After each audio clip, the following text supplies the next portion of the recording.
विशेषतः मला अतिशय आनंद वाटला की महाराष्ट्र राज्य द्राक्ष बागायतदार संघ चे प्रतिनिधी संचालक या ठिकाणी उपस्थित आहेत. कारण आज जो आपण विषय या ठिकाणी घेणार आहोत तो द्राक्षाच्या संदर्भातच आहे आणि या संदर्भात आपल्याला जी काही आपल्याविषयी माहिती पाहिजे आहे म्हणा किंवा पुढचं आपल्याला धोरण ठरवायचं आहे ते म्हणा निश्चितपणे त्यांच्याशी चर्चा आपल्याला करता येईल. द्राक्ष बागायत संघाचे संचालक इंद्रे सर, माजी संचालक माळी सर, आजच्या या कार्यक्रमासाठी उपस्थित असणारे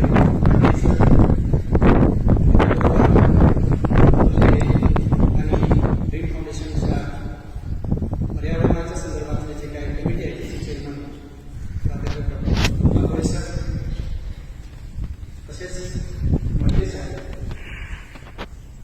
या कार्यक्रमासाठी विशेषतः लायब्ररीच्या संदर्भात बरेच दिवस आमची चर्चा चाललेली होती आणि त्या कार्यक्रमाला खरं यायचं होतं, परंतु काही येता आलं नाही. आमचे मित्र या ठिकाणी हाजरी सर, या कार्यक्रमासाठी उपस्थित असलेले सर्व स्टाफ मेंबर्स, विद्यार्थी आणि शेतकरी बंधू, आजचा हा कार्यक्रम थोडासा त्याला वेगवेगळे टप्पे आहेत म्हणा.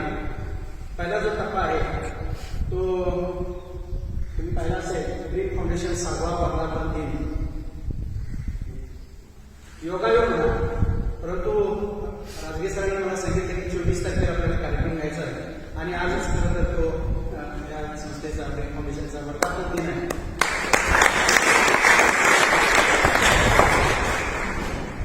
हा वर्धापन दिन सातारामध्ये किंवा आणखी कुठंतरी साजरा करण्यापेक्षा मला वाटतं आजचा हा दिवस या ठिकाणी साजरा करणं ते अत्यंत महत्त्वाचं होतं आणि म्हणून आम्ही थोडासा विचार केला की ठीक आहे, 2 दिवस तर 2 दिवस, परंतु आपल्याला त्या दिवसानिमित्त हा 6वा वर्धापन दिन साजरा करता येईल.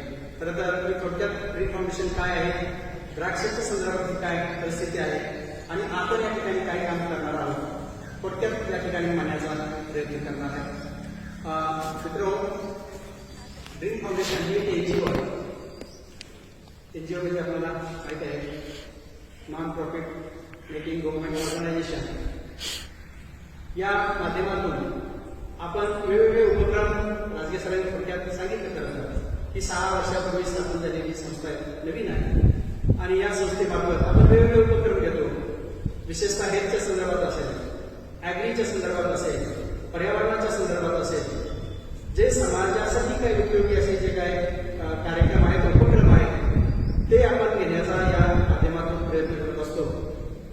आतापर्यंत आपण सांगायला मला आनंद वाटेल की कोविडच्या काळामध्ये ज्या लोकांनी काम केलं ते डॉक्टर्स असतील, त्या ठिकाणचे PSI असतील, ग्रामसेवक असतील किंवा आणखी जे काही कर्मचारी असतील त्यांचा आपण खूप मोठा असा रुस्तुम तांबे सरांचं गाव औंध आहे, त्या ठिकाणी खूप छान पद्धतीचा त्या ठिकाणी आपण सत्कार कार्यक्रम घेतलेला होता.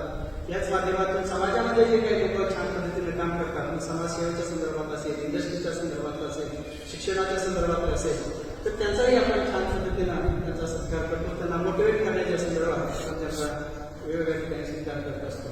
त्याच पद्धतीनं आपण ऑर्गॅनिक फार्मिंग, जे आपल्याला सेंद्रिय शेतीच्या संदर्भात आपल्याला माहिती आहे की तो अतिशय थोडासा हा टॉपिक आहे आणि ह्या टॉपिकच्या संदर्भात समाजामध्ये थोडेसे जागृती होण्याच्या दृष्टीनं आपण सातारा जिल्ह्यातील सर्व तालुक्यातील 2-2 जे चांगल्या पद्धतीचं सेंद्रिय शेतीचे काम करतात त्याचाही आपण छान पद्धतीनं सातारामध्ये छान त्यांचा सत्कार केलेला होता. त्यांना छान मोमेंटो केलेले होते आणि गव्हर्नमेंटच्या म्हणजे जिल्हा परिषदेच्या शेती विभागाच्या मार्फत आपण त्यांचा खूप छान पद्धतीनं सत्कार केलेला होता. आता गेल्या वर्षी आपण वेगवेगळे उपक्रम घेतो, शेतात प्लॅन्टेशनच्या संदर्भात घेतो, मुलांना मदत करण्याच्या संदर्भात घेतो, गरीब विद्यार्थ्यांच्यासाठी छान पद्धतीने मदत करतो, वेगवेगळे उपक्रम घेतो. परंतु गेल्या वर्षापासून थोडंसं आमचं असं लक्षात आलं की आपण असे वेगवेगळे कार्यक्रम घेतो की आपण थोडंसं फोकस व्हायला पाहिजे आणि फोकस झाल्यानंतर आपल्याला छान पद्धतीचं काम करता येईल. त्यामुळे गेल्या वर्षापासून विशेषतः आपण पर्यावरणावर सध्या काम चांगलं करत आहोत. पर्यावरणाच्या संदर्भात आपल्या सर्वांना माहिती आहे की सांगायची काही आपल्याला गरज नाही, परंतु हवेचं प्रदूषण असेल, पाण्याचं प्रदूषण असेल, मातीचं प्रदूषण असेल, वेगवेगळ्या पद्धतीचं प्रदूषण हा आता सध्याचा कळीचा प्रश्न आहे आणि या संदर्भात जर आपण काम केलं तर निश्चितपणे समाजासाठी काहीतरी चांगलं काम केलं असं होईल. आपल्याला जे काही नॉलेज आहे, विशेषतः मायक्रोबायोलॉजी म्हणजे आपल्याला सर्वांना सूक्ष्मजीवशास्त्र मायक्रो ऑर्गॅनिझम्स. आपल्याला असं वाटतं की ते सगळे रोग प्रोड्यूस करतात, पण तसं नाहीये. जवळजवळ 98% मायक्रो ऑर्गॅनिझम म्हणजे सूक्ष्मजीव आहे ते उपयोगी आहे. 2% फक्त ते थोडंसं वेगवेगळ्या टाईपचे डिसिजेस प्रोड्यूस करतात. हा जो अवेअरनेस आहे तो आपण समाजामध्ये कशा पद्धतीने देता येईल, आपण जे शिकलेलं आहे त्याचा समाजाला कसा उपयोग करता येईल या संदर्भात आपण पर्यावरणावर आणि विशेषतः आपण जो गेल्या वर्षापासून जो घेतलेला उपक्रम आहे तो नदींचं प्रदूषण, नद्यांचं प्रदूषण आणि त्याचं जे काय नद्यांची काय परिस्थिती आहे, आपण पाणी पिऊ शकतो का, त्या नदीचं जे काय परिसर आहे त्याची काय परिस्थिती आहे, जे पाणी पितात त्याची काय परिस्थिती आहे. तर नद्यांचं संवर्धन करण्याच्या संदर्भात आपण गेल्या वर्षापासून सुरुवात केलेली आहे. मला सांगा नक्कीच अनेक सातारा जिल्ह्यातील 25 महाविद्यालय सर आपल्याबरोबर 25 महाविद्यालय आपल्याबरोबर काम करतात. आज आपण जे एमओयू करणार आहे आपल्या या महाविद्यालयाबरोबर तशा पद्धतीचा आता सध्या आपल्याकडे 20 ते 25 कॉलेज बरोबरचा एमओयू आहे. आणि एमओयू कशासाठी करायचं आहे तर आपण जे काही काम करतो ते सुखी कोणाच्या तरी उपयोगात आलं पाहिजे, त्याचा काहीतरी आपल्याला उपयोग झाला पाहिजे आणि त्या संदर्भात आपण ते एमओयू केलेले आहेत. आजही मला अतिशय आनंद वाटेल की आपला एमओयू आज आपल्या या महाविद्यालयावर होणार आहे. निश्चितपणे त्याचा उपयोग निश्चितपणे आपल्या महाविद्यालयाला या परिसराला झाल्याशिवाय करणार. आता मी सांगितले की संवर्धनाच्या संदर्भात संदर्भात 25 महाविद्यालय आपल्याबरोबर काम करतात. त्याच पद्धतीने आपण काय करतो, ज्या भागात नदी नाही किंवा छोटी नदी आहे किंवा प्रदूषण नाही त्या ठिकाणी आपण ऍग्रिकल्चरच्या संदर्भात, शेतीच्या संदर्भात काही प्रकल्प देता येतात का त्या पद्धतीने आपण काम करतो. आणि गेल्या वर्षी आपण महाबळेश्वरमध्ये स्ट्रॉबेरीच्या संदर्भात, महाराष्ट्रामध्ये मला ज्वारी आणि बाजरीच्या संदर्भात असे वेगवेगळे प्रोजेक्ट केलेले आहेत. आणि मला सांगायला आनंद वाटेल की आपल्या या महाविद्यालयात थोडक्यात नंतर बोलेल मी त्या प्रोजेक्ट संदर्भात थोडक्यात सांगतो की या महाविद्यालयामध्ये द्राक्षाच्या संदर्भात जे काय प्रॉब्लेम्स आहेत या परिसरात मला वाटतं सर्वात जास्त जे काय पिकं होतात विशेषतः ती द्राक्षाच्या संदर्भात आहे. तर द्राक्षाच्या संदर्भात आपण छान पद्धतीचा प्रोजेक्ट कसा घ्यायचा आपण थोडंसं चर्चा करणार आहोत. आपण माझी चर्चा झाली सरांची इंजिनियर सरांची, खरं तर त्यांचा निश्चितपणे यामध्ये उपयोग होईल. तर थोडक्यात मी सांगितले की ही जी ग्रीन फाउंडेशन आहे ही समाजामध्ये काम करण्यासाठी ही एक एनजीओ आहे आणि याच्या मार्फत आपण वेगवेगळी कामं करत असतो आणि अशाच पद्धतीचं काम या महाविद्यालयाकडून करणं अपेक्षित आहे. महाविद्यालयानं जर त्याच्या परिसराचे प्रॉब्लेम सॉल्व्ह केले नाही तर ते प्रॉब्लेम कोण सॉल्व्ह करणार हा महत्वाचा मुद्दा आहे. आपण या ठिकाणच्या द्राक्षाच्या संदर्भात आपल्याला काही बाहेर नाशिकवरून कोण येणार नाही, दिल्लीवरून कोण येणार नाही, मुंबईवरून कोण येणार नाही आणि आपल्याला आपले काही प्रॉब्लेम्स आहेत ते ऐकून येणार नाही. तर आपणच प्रॉब्लेम हे आपणच पुढचं सॉल्व्ह करण्याच्या संदर्भात प्रयत्न केला पाहिजे, म्हणून आपण हा पुढचा प्रोजेक्ट देणार आहोत. आता दुसरा जो भाग आहे तो द्राक्षाच्या संदर्भात. खरं तर द्राक्षाचा आमच्या नुसता काही संबंध नाही. खरं सांगायला पाहिजे द्राक्ष म्हणजे खताला द्राक्ष वगैरे काय मानते पाणीच नाही त्यामुळे द्राक्षाचे काय प्रश्नच नाही. परंतु आपण या परिसरात आहात, या ठिकाणी द्राक्ष अतिशय चांगल्या पद्धतीनं पिकवली जातात. हिस्ट्री तर खूप चांगली आहे, परंतु आताचं प्रेझेंट काय आहे हे थोडंसं आपण पाहणं गरजेचं आहे. मला वाटतं द्राक्षाचे उपयोग काय आहे, आपल्या सर्वात रोज आपण द्राक्षाच्या बागेत आहात, द्राक्षाचे उपयोग काय आहे, त्याचं कुठं होतं, आपलं स्टेटस काय आहे. द्राक्ष आपल्या सर्वांना माहिती आहे की जगामध्ये देशाचा नंबर असतो. सगळ्यात छान चायना, इजिप्त, फ्रान्स या देशामध्ये होतात. भारतात सुद्धा छान होतात. परंतु भारतामध्ये महाराष्ट्रातला जो वाटा आहे द्राक्षाच्या प्रोडक्शनचा तो जवळजवळ 70% आहे, 67 ते 70% आहे. पूर्वी 80% होता. आता इतर जिल्ह्यामध्ये सुद्धा, इतर स्टेटमध्ये सुद्धा थोडंसं द्राक्षाची पिकं व्हायला लागलेली आहे. कर्नाटक असेल, तामिळनाडू असेल. आता या महाराष्ट्रामध्ये 70% बरोबर देशाचा 70% महाराष्ट्रात येतो द्राक्षाचं प्रोडक्शन. आणि या महाराष्ट्रामध्ये सुद्धा मेजर जर कुठला जिल्हा असेल तर फक्त मला वाटतं नाशिक आणि सांगली जिल्हा त्यात असं होतात. सांगली जिल्हा, नाशिक ही द्राक्षाची कॅपिटल समजली जाते. मला वाटते सर्वात जास्त जर द्राक्ष कुठं होत असेल तर ते नाशिकला होतात. आणि त्याच्या पाठोपाठ दुसरा जो नंबर आहे आपल्या सांगली जिल्ह्याचा आहे आणि सांगली जिल्ह्यामध्ये सुद्धा असणारे काय तालुके आहे. निश्चितपणे आपण चांगल्या पद्धतीचं द्राक्षाचं उत्पन्न या ठिकाणी घेतलं जातं आणि हा परिसरामध्ये जे द्राक्षाचं उत्पन्न घेतलं जातं त्याचं सध्याचं स्टेटस काय आहे किंवा मी सांगितल्याप्रमाणे चॅलेंजेस काय आहे आणि स्मार्ट फार्मिंग म्हणजे काय आहे. चॅलेंजेस खूप चॅलेंजेस आहेत. कल्टिवेशन पासूनचे चॅलेंजेस आहेत ते मार्केटिंग पर्यंतचे चॅलेंजेस आहेत. सुरुवातीला स्टार्टअप तुम्हाला सगळ्यात जास्त जे कॅपिटल जर लागतं तर मला सुरुवातीला द्राक्षाच्या मध्ये लागतं त्याची तयारी करणे असेल, त्याचे बाकीचे जे काही पूर्व मशागत असेल त्याच्या संदर्भात निश्चितपणे काही कॉस्ट आहे.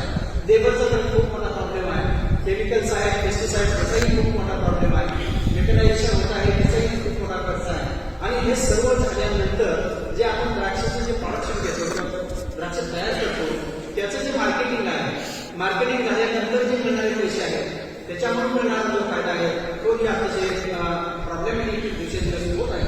खरं तर त्याचा थोडासा अभ्यास आपल्याला या बजेटमध्ये करणं अपेक्षित आहे. माझ्या पाटील सरांची आत्ताच चर्चा झाली की कशा पद्धतीने आपल्याला हा प्रोजेक्ट राबवायचा आहे. इंग्रजी सरांशी आपण चर्चा करू आणि अतिशय चांगल्या पद्धतीने हा प्रोजेक्ट या ठिकाणी राबवण्याचा आपण प्रयत्न करू. स्मार्ट भारत म्हणजे आता जे म्हणतात मला स्मार्ट फार्मिंग सोल्युशन्स काय आहे? स्मार्ट फार्मिंग म्हणजे काय आहे? आपण म्हटलं तसं वेगवेगळे चॅलेंजेस आहेत आणि ती चॅलेंजेस फेस कशी करायची, त्याच्यावर मात कशी करायची आणि त्याच्यापासून आपल्याला चांगल्या पद्धतीने द्राक्ष कशी तयार करायची आणि चांगलं मार्केटिंग करून चांगला इन्कम कसा घ्यायचा, चांगला फायदा कसा घ्यायचा, खरं तर हे या स्मार्ट फार्मिंगमध्ये अपेक्षित आहे. आपण सर्वजण ऐकतो एआयच्या शुगर इंडस्ट्रीमध्ये, शुगरमध्ये, विशेषतः शुगर प्रोडक्शनमध्ये ऊसाच्या संदर्भात मोठ्या प्रमाणावर होतोय. बारामती ॲग्रिकल्चर ट्रस्ट खूप छान पद्धतीने त्यामध्ये काम करत आहे आणि बहुतेक सर्व कारखाने आता त्याचेच मागे लागले की साखर कारखान्यामध्ये एआयचा उपयोग कसा करायचा, आर्टिफिशियल इंटेलिजन्सचा उपयोग कसा करायचा,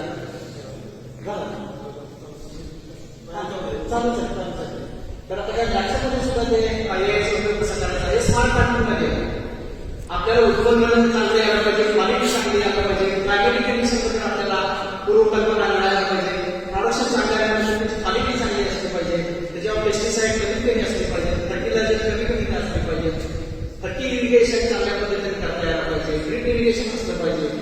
ह्या ज्या सर्व माहिती आहेत किंवा सगळ्या ज्या काय आहेत ते स्मार्ट फार्मिंगमध्ये येतं. अतिशय चांगल्या पद्धतीनं कशा पद्धतीनं शेतीची ग्रेन फार्मिंग किंवा द्राक्षाची बागायत कशा पद्धतीने करता येईल. आपण आता जास्त भाषा सांगायची काही गरज नसते. आपल्याला मोबाईल असतो, तुम्ही युट्यूबवर काही प्रॉब्लेम टाकला तर तुम्हाला पटकन त्याच्याबद्दल माहिती मिळते. आत्ताची पिढी खूप छान पद्धतीने त्याच्याबद्दल माहिती मिळते आहे. परंतु आपण कशाची माहिती घ्यायची हे तर आपल्याला माहिती पाहिजे, कशा पद्धतीने घ्यायची आपल्याला माहिती आहे. आपल्याला युट्यूबवर कुठे द्राक्षाबद्दल सांगितले, द्राक्षाबद्दलचे 100 लेख तुम्हाला येते, त्याच्यावर वेगवेगळे प्रेझेंटेशन येते.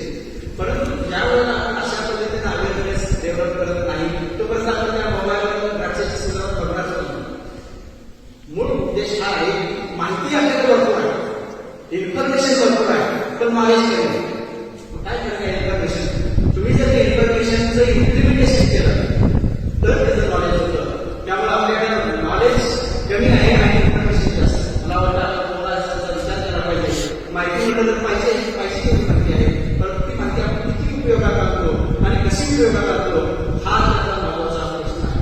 त्यामुळे हा जो प्रश्न आपण या ठिकाणी घेतलेला द्राक्षाच्या संदर्भात तर त्याच्यामध्ये खूप म्हणजे खूपच माहिती आहे, त्याच्यावर खूप चांगल्या रिसर्च चालू आहे. परंतु मला सांगायला एक वाटतं की नाशिकमध्ये एखाद्या स्टडी केला किंवा आणखी दुसऱ्या एखाद्या जिल्ह्यामध्ये स्टडी केला किंवा दुसऱ्या देशामध्ये स्टडी केला आणि त्याचेच पेपर त्याचेच रिझल्ट आपण जर या ठिकाणी बघायला लागलो तर ते जुळत नाही.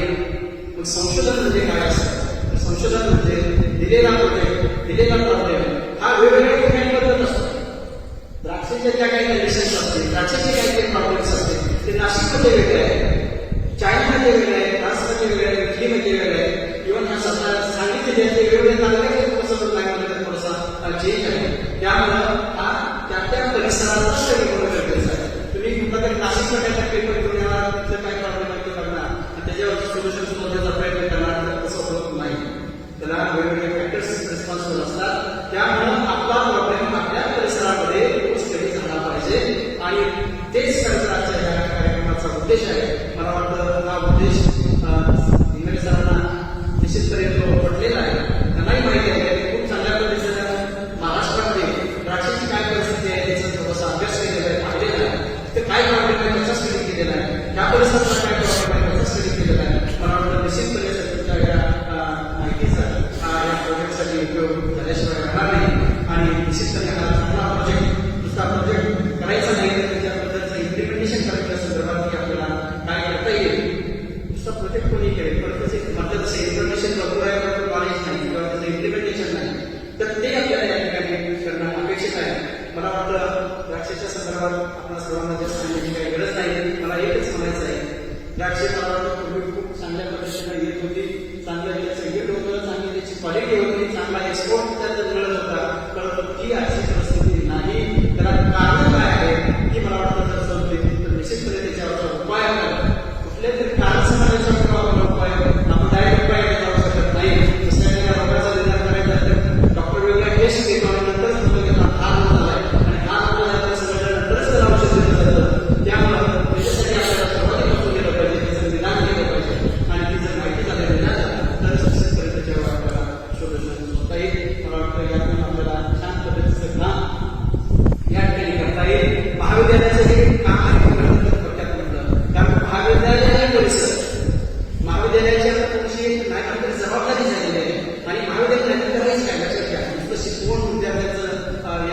या नवीन नीतीमध्ये नीती धोरणामध्ये अपेक्षित नाहीये महाविद्यालयाच्या प्रकाशलेलं नॉलेज सरकारच्या परिसरामध्ये समाजामध्ये दिलं पाहिजे, समाजामध्ये काहीतरी बदल करता आला पाहिजे, केला पाहिजे, त्यालाही काहीतरी मागणी आहे. निश्चितपणे असा जर आपण काही प्रोजेक्ट घेतला तर त्याचा महाविद्यालयाला उपयोग होईल आणि सर्वात महत्वाचं या परिसरातील शेतकऱ्याला उपयोग होईल. निश्चितपणे आपला सर्वांचा यामध्ये फायदा आहे. मी पुन्हा एकदा मी जास्त काय बोलत नाही, पुन्हा एकदा या कार्यक्रमासाठी मला या ठिकाणी बोलावलं. आजचा हा जो ड्रीम फाउंडेशनचा 6वा वर्धापन दिन या ठिकाणी साजरा करण्यासाठी परवानगी द्यायचं त्याबद्दल मी महाविद्यालयाच्या शिक्षक प्राचार्यांचं या ठिकाणी मनपूर्वक आभार मानतो. आणि आपण या ठिकाणी खरं तर सर आपण थोडंसं शेतकऱ्यांच्या संदर्भात वर्कशॉप असं परंतु आपण पहिली स्टेप असेल त्याने आपण वर्कशॉप थोडा रिसर्च करूया आणि त्याचे जे काय रिझल्ट्स आहेत त्याचे जे काय आउटपुट आहे ते आपण शेतकऱ्यांच्या मानूया. खरं तर शेतकरी सर्वांनाही मला वाटतं ते निश्चितपणे जाणवेल की थोडेसे निगेटिव्ह असतात शेतकरी जे असतात थोडेसे त्या संदर्भात त्या प्रॉब्लेमबद्दल त्यांना त्याची एवढी जाणीव असते म्हणा किंवा जाणीव झाली तर ते थोडंसं निगेट करतात त्या विषय काय ते सांगतात त्याचं काय बघा किती वर्ष शेती करतो आम्हाला एवढं नॉलेज आहे परंतु कालचं नॉलेज आज सांगताही त्यांना कितपत नाही मला माहिती नाही. कालचा जो आदर्श शेतकरी आहे तो आज आदर्श शेतकरी नाही हे लक्षात ठेवावं. काल जो पिकं घेत होता जो काही पिकं घेत होता जो क्वालिटीची द्राक्ष घेत होता तो त्या नॉलेजवर या ठिकाणी आज होऊ शकत नाही. हे थोडंसं सत्य लोकांना शेतकऱ्यांना जेव्हा पटेल त्यावेळेला मला शेतकरी यामध्ये इन्व्हॉल्व होते. मी अपेक्षा करतो की जास्तीत जास्त शेतकरी यामध्ये थोडासा भाग घ्यावा. त्याचा तो नंतरचा भाग आहे शेतकऱ्यांपर्यंत पोहोचण्याचा. परंतु मी पुन्हा एकदा आपल्या सर्वांचं या ठिकाणी आभार मानतो आणि मानतो. जय हिंद जय गणित.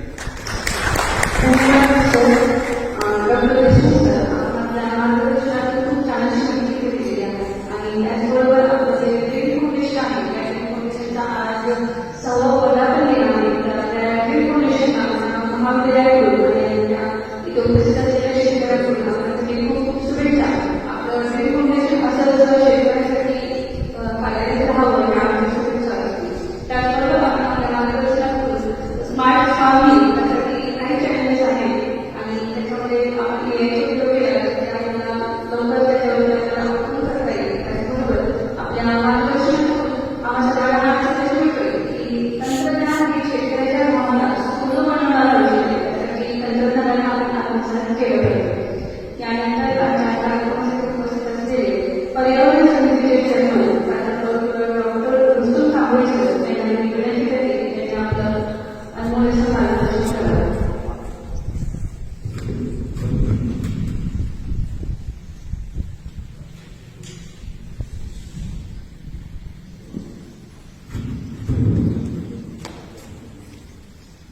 नमस्कार. मी काय तुमचं जास्त वेळ घेणार नाही. सरांना विचारलं की 7:30ला कॉलेज चालू होतं त्यामुळं विद्यार्थी पण पहिल्याच मी कार्यक्रमाला सुरुवात करायच्या अगोदर मला हे जाणवलं तुम्ही सांगतो. मला इथं विद्यार्थी करायला लायब्ररीत गेलो तिथे इव्हेंट मॅनेजमेंट तिथं सांगितलेली माहिती त्याचबरोबर जे काही इतर वातावरण सांगण्याबरोबर मी विद्यार्थ्यांना आपल्याला एवढं सांगितलं की तुम्ही योग्य ठिकाणी आहात. आजच्या कार्यक्रमाचे अध्यक्ष आमचे मित्र बाळासाहेब साहेब आणि कोरेगावमध्ये एकत्र होतो स्टाफ मेंबर होते. मी तिथे एक प्रकारे झालेलं होतं. मग हाचा जो कार्यक्रम आहे ते अध्यक्ष आहे बाळासाहेब सभा.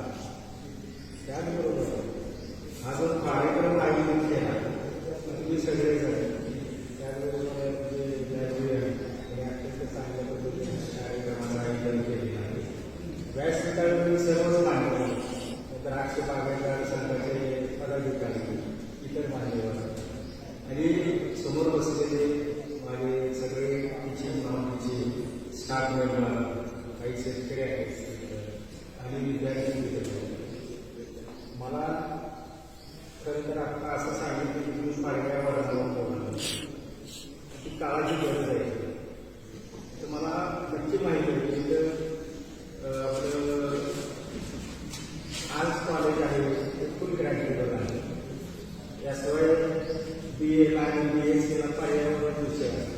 थोडंफार तुम्हाला माहीत आहे. तर मी काही पहिल्यांदा सांगितलं की जास्त मी काही वेळ घेणार नाही. तर काय हो पर्यावरण म्हणजे काय? What is the environment? तर त्याचं उत्तर असं आहे, around us, everything around us is the environment. आपल्या आजूबाजूला जे काही आहे ते सगळं पर्यावरण, ज्याला वातावरण म्हणतो. आता इथे कॉम्पोनंट कुठले आहेत? पर्यावरणाचे कॉम्पोनंट कुठले आहेत? तर बायोटिक आणि अबायोटिक तुम्हाला बऱ्यापैकी माहिती आहे. म्हणजे बायोटिकमध्ये मी सजीव आणि अबायोटिकमध्ये निर्जीव, बरोबर. मग उदाहरणार्थ लाईट, पाणी, हवा, सॉईल हे सगळं निर्जीव आहे. आणि आपण ते रेस्पिरेशन करणारे सगळे आवडे म्हणून जीवन आहे. पर्यावरणामध्ये अबायोटिक आणि biotic factor interact with each other to form a definite system is called as ecosystem. म्हणजे उदाहरण देतो, आता आपण सगळे बसतो, आपला श्वासोच्छ्वास चालू आहे, आवाज येतोय, त्याचं ऑक्सिजन आपण आपल्यासाठी वापरतोय, कार्बन डायऑक्साईड नाहीच होतो, बरोबर. हे कार्बन डायऑक्साईड आहे, त्याच्यामध्ये ग्रीन लाईट आहे, ऊन आहे, ते उन्हात आहे, ते कार्बन त्याचं स्वतःचं फोटोसिंथेटिक पिगमेंट, हरितगृह, लाईट, वॉटर ह्याच्या माध्यमातून अन्न तयार करते, बरोबर. लाईट, वारा, पाणी हे अबायोटिक फॅक्टर आहे. आणि लिव्हिंग काय ते लिव्हिंग. मग abiotic and biotic factor interact with each other to form a definite system is called an ecosystem.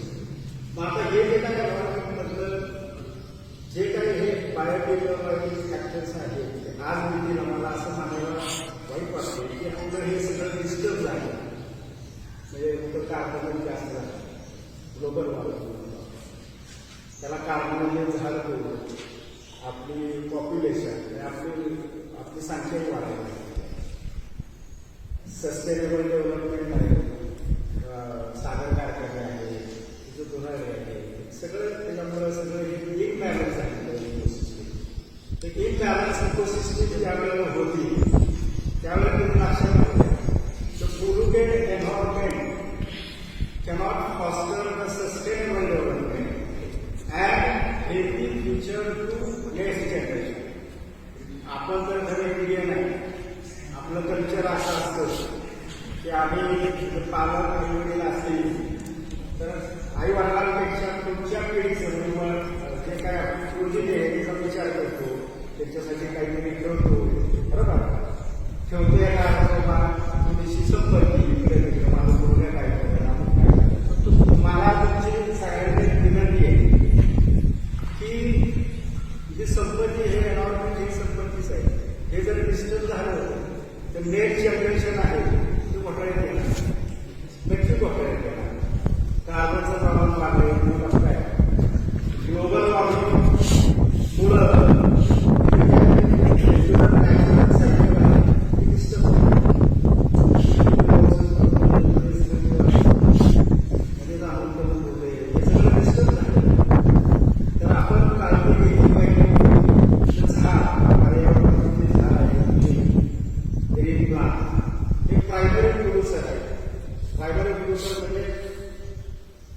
अख्ख्या जगाचं कोण अन्न तयार करत असेल तर ते झाड तयार करत. इतर कुठलं तुम्हाला फूड मिळत रेडीमेड मिळेल, पण ते कुठल्याच झाडापासूनच काहीतरी त्याच्यापासून प्रोसेसिंग केली.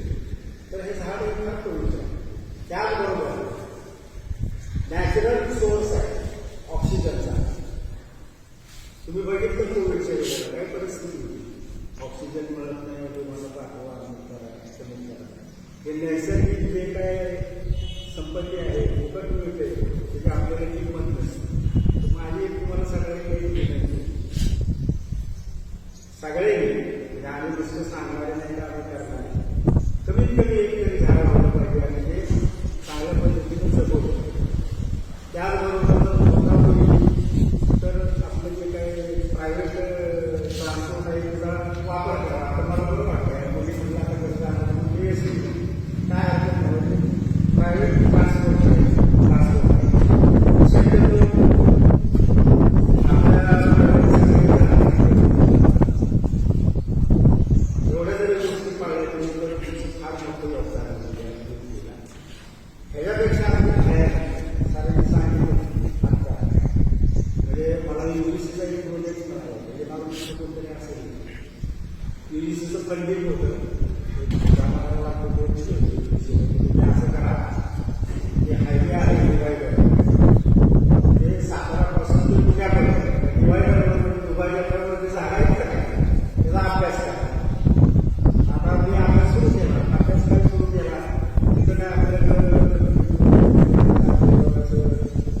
अनाटॉमिकल स्टडी. हिस्टो अनाटॉमिकल स्टडी म्हणजे काय? की जायचो त्या झाडावर जे आहे त्याची पानं आणायची. बाळासाहेबांना माहिती आहे सकाळी लवकर जायचं बाळाला, जोपर्यंत आपलं पिरियडचं टाईम होत नाही तोपर्यंत ते चालू असतं. मग त्याचं हिस्टो अनाटॉमिकल स्टडी म्हणजे मायक्रोटोम एक आहे ते सेक्शन घेऊन हेल्दी जे झाड आहे म्हणजे जिथं पुरुष आहे तिथं मिलिटरी असं कम्पेअर केलं त्या धक्कादायक अशा गोष्टी लागतात की नियरेस्ट ते कॉमन असं झाड होतं खायला. तर ते झाड ऑक्सिजनही देत नाही कार्बनही देत नाही असं मॉडिफिकेशन झालं. म्हणजे दिस प्लांट म्हणजे Nerium is on way to form the ecotype. Ecotype मी आता इकोलॉजीमध्ये एकदम सांगतो थोडक्यात. मग इकॅट्स इकॅट्समध्ये पर्यावरणाच्या बदलामुळं तात्पुरतं जो झाडात बदल होतो म्हणजे समजा एखादं झाड आहे त्याला निळी फुलं येतात तर ते फेंड होती किंवा त्या फुलांचा साईज कमी होईल किंवा जे पानं आहे ते पानाचा साईज कमी होईल आणि दिसायला त्या पॅरेंटल ग्रॉसारखं दिसत नाही. मॉर्फोलॉजिकल बदल होतो त्याला आपण म्हणतो इकॅट्स. ते जर परत पूर्ववत इन्व्हायरमेंट आलं तर ते आहे कसं. आता मी काय म्हणलं Nerium indicum is on way to form the इकोटाईप.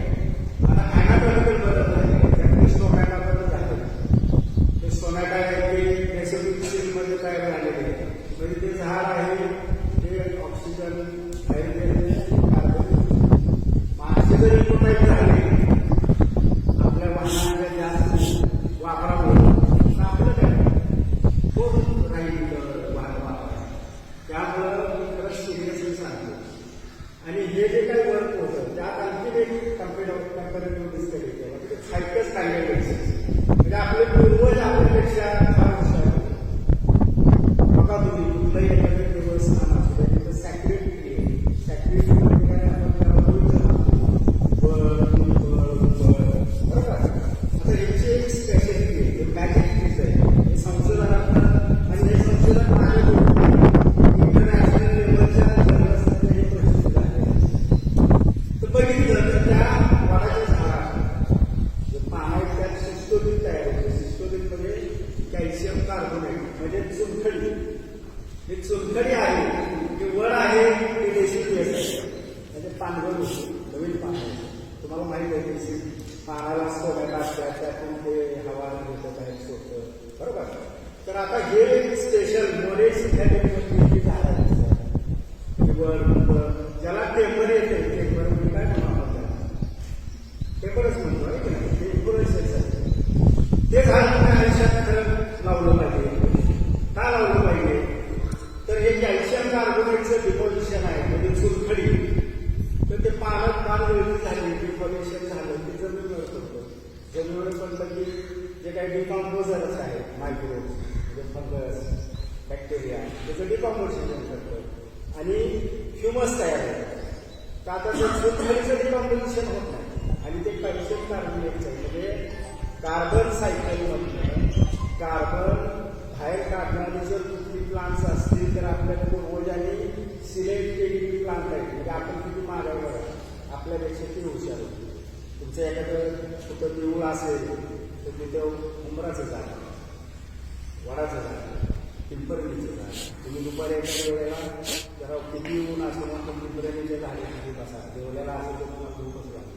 आजच्या काय आपण ते वटसाळी केली आहे की नाही तर ते त्याचे पती हे झाले वडाच्या झाडाखाली ठेवलं आणि असं केलं. तर माझ्या असं म्हणतं की वडाच्या झाडाखाली पण नाही.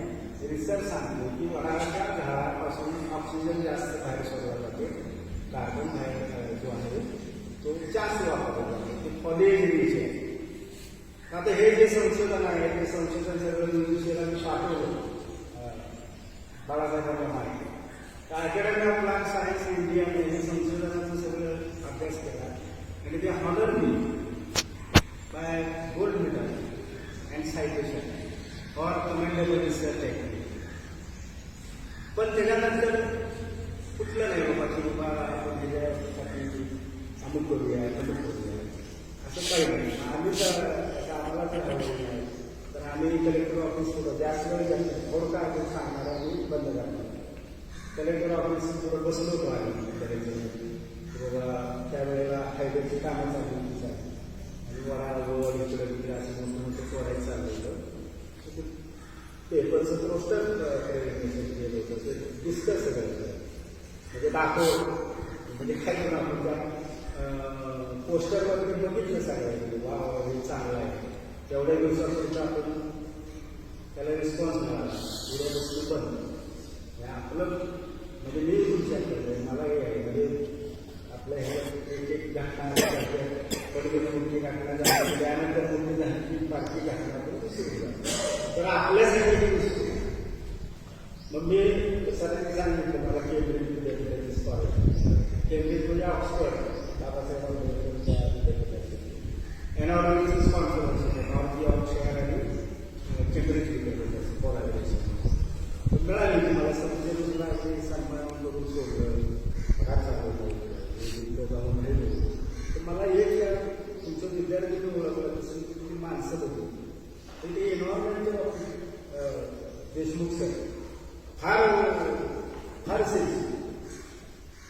पर्यावरणाकडे त्यांनी समजा एखादी गाडगाडी खाली नसेल तर ते खाली नाही का तर ते आपलं इंडस्ट्रीचं जे एखादं काय केलं काय वापरणार नाही काय नाही जे रिसायकलिंग होतं त्या गाड्या वापरणार अगदी काळजी घेणार तर आपण सुद्धा आपल्यासाठी तुम्हाला खरंच सांगतो की हे भविष्य आहे आणि ग्राम भागात काय म्हणून बोलतो गरज आपण सुद्धा सर आपण आता लेबर लेबरचं कुठं आहे तिथे सुद्धा जातो तर आपण हरवीस आहे त्यामुळे थोडा आहे थोडा खवणा आहे म्हणजे लागणारे आपल्याला उपयोगी मायक्रोज आहेत ते सुद्धा सिस्टमॅटिक इन्सेक्टिसाईड मारतो तुमच्या इथे जर द्राक्ष वगैरे समजा डाउनीमधून किंवा पावडर पॅरिसिन ते सिस्टमिक आहे तर ते जवळजवळ 6-7 महिने लागते मग ते खाल्लं तर सीझन इफेक्ट आहे ते सगळं आपल्या बॉडीत हे सगळं चेन आहे आणि त्याला हे कुठंतरी थांबलं पाहिजे आणि तिथं यंग जनरेशन आहे आधी तर आहे त्यांनाही मी आव्हान करतो की काही करू नका कमीत कमी डिस्पोजेबल म्हणजे रिसायकलिंग होत नाही त्या जागा वापरू नका पहिली गोष्ट दुसरी गोष्ट तरी जागा आहे ते मोरेची झाली तेवढं जरी केलं तर आपण कशासाठी भरपूर केलं असेल मी सगळ्यांच्या मनापासून आभारी आहे मला बोलवलं इथं आणि तुमच्याबरोबर उभं राहण्याची संधी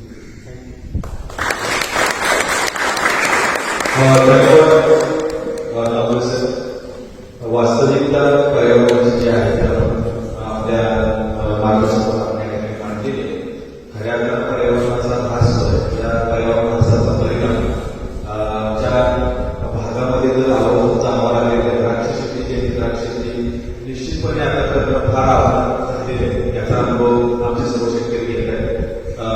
धन्यवाद शेतात यानंतर अध्यक्ष म्हणून व्यक्त करण्यासाठी मी आपल्या महाविद्यालयाचे प्राचार्य डॉक्टर चव्हाण सर यांना निमंत्रण करतो.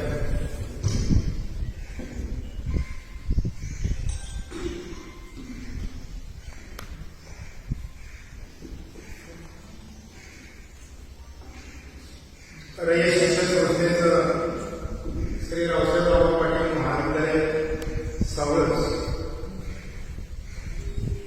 विद्यार्थी मित्रांनो आपल्या महाविद्यालयामध्ये ग्रंथालयाच्या अंतर्गत गुणवत्ता अभिकर्षक व ड्रीम फाउंडेशन सातारा यांच्या संयुक्त विद्यमाने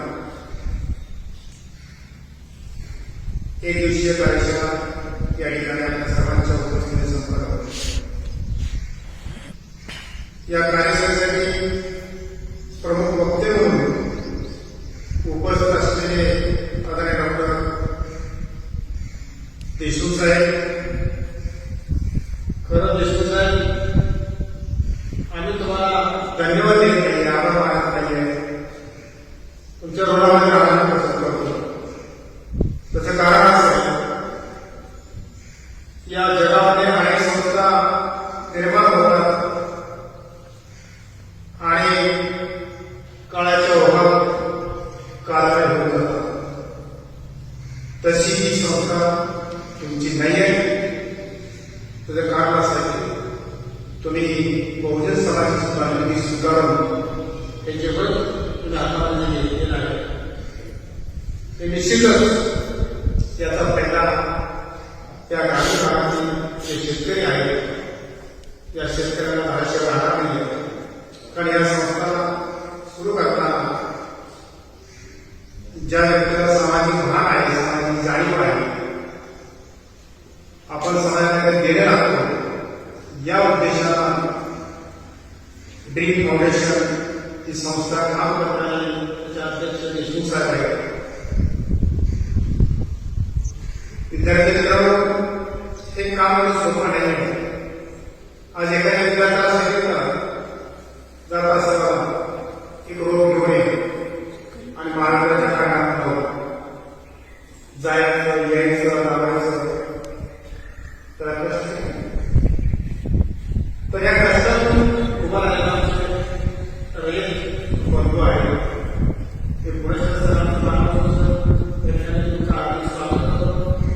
आणि आत्ताच ज्यांनी आपल्याला भूमिका या ठिकाणी स्पष्ट केली त्याचे आदरणीय डॉक्टर तांबोळी सर, त्याचा विषय पण नाही आणि दोघेही दुसरे पाहिजे तसं तांबोळी साहेब पाहिल्यानंतर वाटणार नाही. सर वनस्पती प्रेमी आहेतच. राष्ट्रीय आंतरराष्ट्रीय स्तरावर अनेक प्रकारचे झालेले आहेत. त्याची कल्पना शासनाला केंद्र शासनाने घेतलेली आहे. त्याचबरोबर सर्वोत्कृष्ट गीतकार आहे. कारण शिक्षक म्हणून अध्यापनाच्या माध्यमातून सामाजिक परिवर्तन घडवून आणण्याचा प्रयत्न केला. चांगल्या पद्धतीनं ऑर्केस्ट्रा कसं आहे व्यक्तिमत्व माहिती नाही. आणि मग कलेबरोबर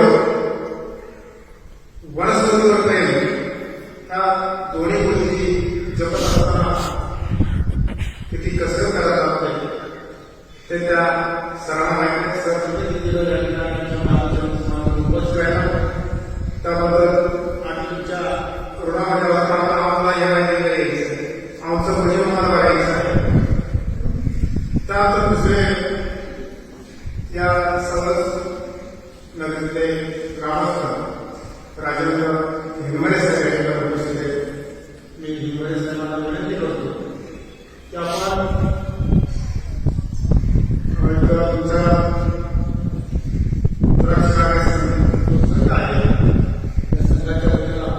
एक आपण शेतकऱ्यांचा बळदेवा मेळावा घेऊन द्राक्ष बागेच्या संदर्भात त्यांच्या काही समस्या असतील तर काय उपाययोजना कराव्यात या संदर्भातलं नियोजन तुमचं द्राक्ष बागेचा संघ आहे त्यांच्या संयुक्त विद्यमान आपण कार्यक्रम केल्यासाठी आम्हाला सहकार्य करावं अशी विनंती करतो. तुम्ही या ठिकाणी उपस्थित आहात तुमचंही स्वागत. आणि दुसरे जे संचालक आहेत आदरणीय गिरीश माळी सर, कारण ज्या व्यक्तीला त्या शेतीची आवड आहे तीच व्यक्तिमत्व या ठिकाणी उपस्थित आहे. वैद्यसर आहे आणि या माझ्या माजी विद्यार्थी आदरणीय पाटील आणि ज्यांच्या संकल्पनेतून आमचा हा कार्यक्रम होतोय त्या म्हणजे ग्रंथपाल डॉक्टर राजेश सर.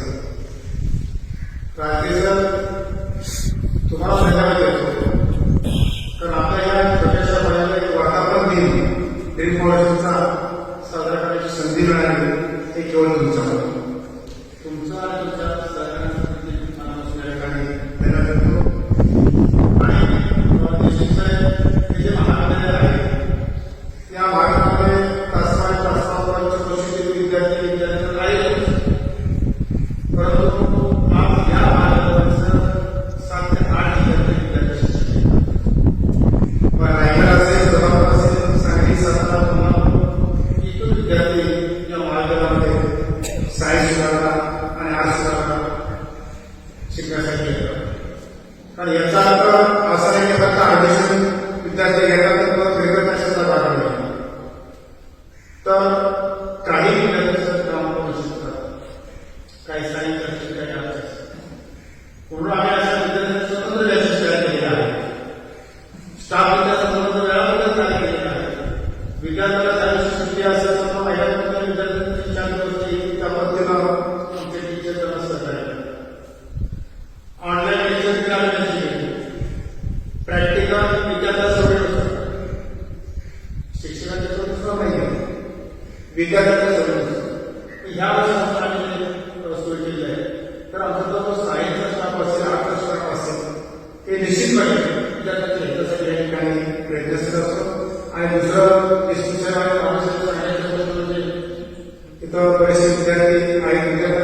ही आमची लेख आहे, महाराष्ट्राची लेख आहे, आमची नाही.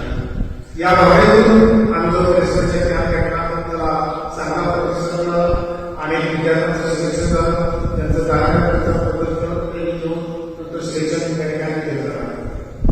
न विद्यार्थ्यांना आपल्याला किती परिसराचे कॅम्प आहे, वेळा कंपनी म्हणून आहे, जे बीएससी विद्यार्थी लागले, जे डॉक्टरी कोणी असतील, गावातले परिवाराचे असतील, त्यांना 9 तारखेचे वेळ पाठवून द्यायचे. मी पुढे क्षेत्रात घेत नाही.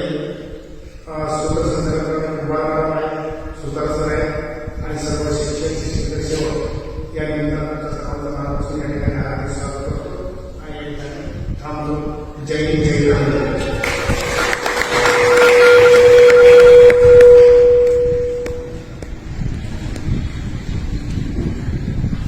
ड्रीम फाउंडेशनचे अध्यक्ष माननीय डॉक्टर लक्ष्मी देशमुख साहेब यांच्याकडून महाविद्यालयातील विद्यार्थ्यांसाठी एक प्रोजेक्ट दिला जाणार आहे. त्या प्रोजेक्टसाठी प्राथमिक स्वरूपात 5,000 रुपये चेक ते देणार आहे. तो आदरणीय प्राचार्य साहेबांच्याकडे त्यांनी सुपूर्द करावा अशी मी त्यांना विनंती करतो.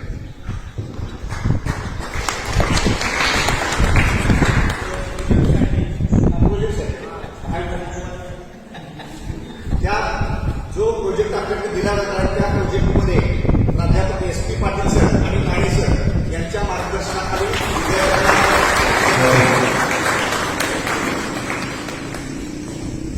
ठीक आहे. ओके, धन्यवाद सर.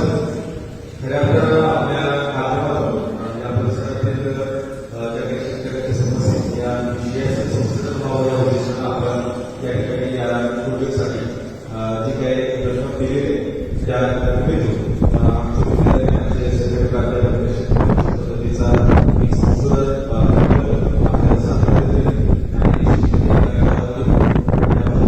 काही समस्या त्यामध्ये आपण निश्चितपणे सोल्युशन काढू शकतो का याबद्दल आम्ही निश्चित आपल्या या उत्तरावर आश्वस्त आहोत. त्याचबरोबर या ठिकाणी आमचे ॲडव्होकेट शेतकरी उत्पादक सुद्धा अशा पद्धतीने कार्य करतात आणि जे आपण सगळ्यांनी मांडलं की शाश्वत विकास करायचा असेल तर पर्यावरण संवर्धन करणं गरजेचं आहे. या माध्यमातून सेंद्रिय शेती आणि त्या संदर्भाचे काही प्रकल्प आणि शेतकऱ्यांना ट्रेनिंग घेण्यासाठी जे विरोधी त्या ठिकाणी अशा पद्धतीचं नियोजन करून शेतकऱ्याला मोफत आणि अन्यापासून व्यवहारापासून प्रशासनाची सोय उपलब्ध करून देतात. तेही या ठिकाणी उपलब्ध आहे. माननीय विनायक पाटील आणि त्यांची जी टीम आहे त्या पद्धतीने परिसरामध्ये काम करत आहे. तर भविष्यामध्ये कदाचित त्यांच्याबरोबरही आपण जर संपर्क करू त्या पद्धतीने काही उपक्रम राबवले हे जर बघितलं तर शेतकऱ्यांना या भागातील शेतकऱ्यांची